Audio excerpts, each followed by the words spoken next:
నేటి వాగ్దానము యోవేలు గ్రంథము 2వ అధ్యాయం 25వ వచనం.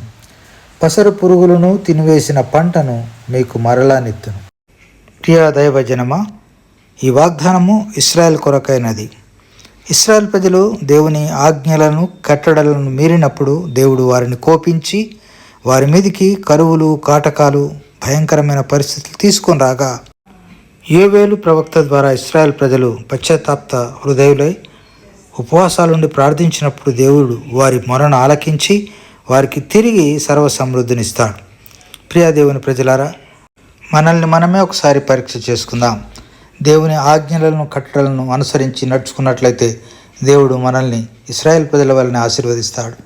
గోధుమలను, యవలను, ద్రాక్ష గెలలను, దానిమ్మ, ఈతల, జల్దరు చెట్లను, అంజూరపు అడలతో మనల్ని తృప్తిపరిచి ఆయన మహిమ పొందుతాడు. దేవుడు మనల్ని సమృద్ధిగా దీవించునుగాక. ఆమేన్.